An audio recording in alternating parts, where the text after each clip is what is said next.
So over the course of my career, I've had many interviews, both with me being the interviewee, but also holding lots of different interviews. And I thought it'd just be good to have a quick chat with you today about 5 things I think are really important for you to do before an interview to set yourself up and make sure that you make the best impression you can.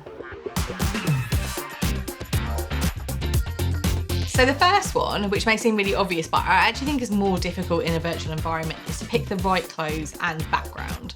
It used to be, obviously, it'd be incredibly common to wear a suit or like formal dress to an interview, but obviously online or on Zoom, if that's how you're having your interview, that can come across as a little bit weird and make you feel a little bit uncomfortable. So what I would suggest you do is have a chat to the recruiter and see what they would suggest.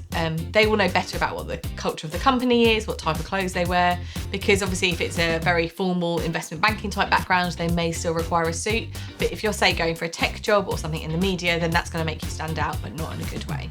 So have a quick chat to the recruiter or ask the person who's setting up the interview like what the dress code is, so you can at least get a steer.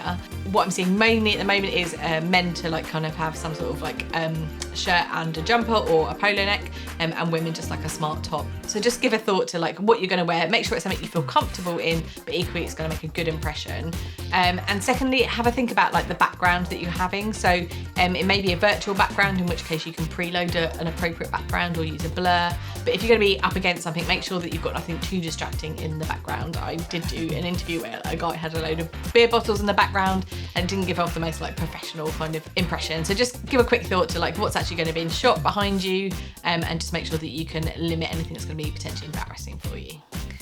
The second thing, which might seem really obvious, but is put your phone on silent, and that equally goes if you're wearing like a digital watch or something that's going to go off, and also if you're doing it online, make sure that things like Slack or Teams or other like messages or emails are turned off, because there's nothing more disruptive than when you're kind of mid-flow with an answer and something goes off and distracts you, and it's difficult to lose your train of thought. So just make sure that you turn off any other distractions, either before you go into a physical meeting room or if it's online, just making sure that you've turned off those virtual channels. Next, I'd really recommend that you research the people that you're meeting. So again, ask the recruiter who's going to be on the panel and who you're going to be meeting, and then do your research. Have a look on LinkedIn, have a look on Google, and just see what you can find out about these people. And it's really good to give you an insight mainly of like their career, and that allows you to ask them some insightful questions. But also you can understand how long they've been with a firm, what their background is, and kind of the level and seniority that they're at. Obviously, the great thing is with something like LinkedIn, you can see what they're regularly posting or commenting on, equally with Twitter.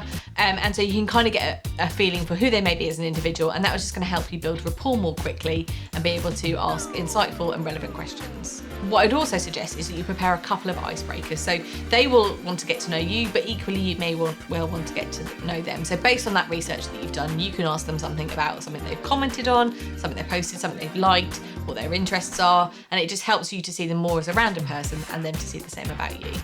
The next set of research you should do is to learn about the company, and there are so many different ways that you can do that, not only through the company website, which of course is their version of what they want you to know, but also perhaps reach out to people in your network who may have interviewed or worked there, or look at something like Glassdoor so you can get a feeling for what employees say about them. So again, like do your research, understand not only where they've come from as a company, perhaps it will have something about their strategy, about where they're going.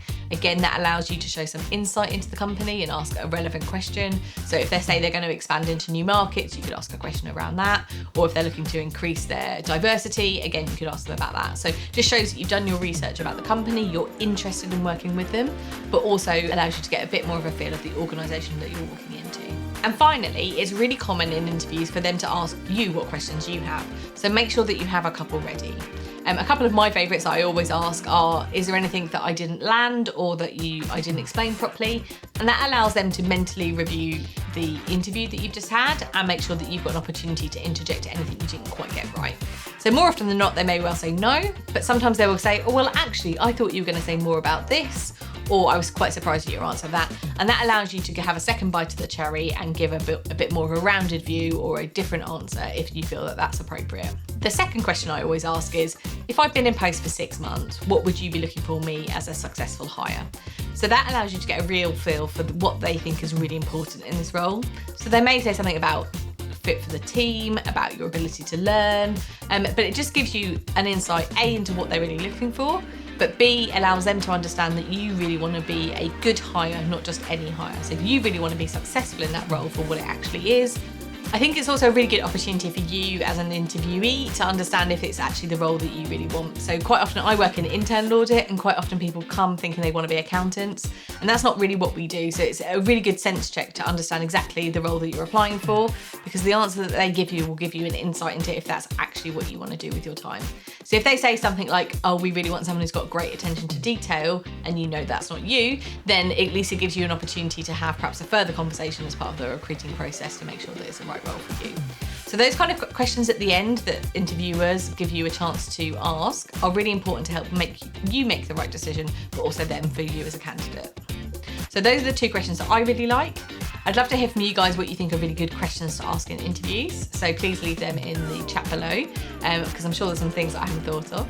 If you haven't seen me before, my name's Liz and I'm a partner in a large accounting firm. On my channel here, we give tips, tricks and hacks to help you navigate your career and help you avoid some of the mistakes that I've made on the way up. So I'd love to hear from you. Please leave a comment, like and subscribe, and we'll see you next time.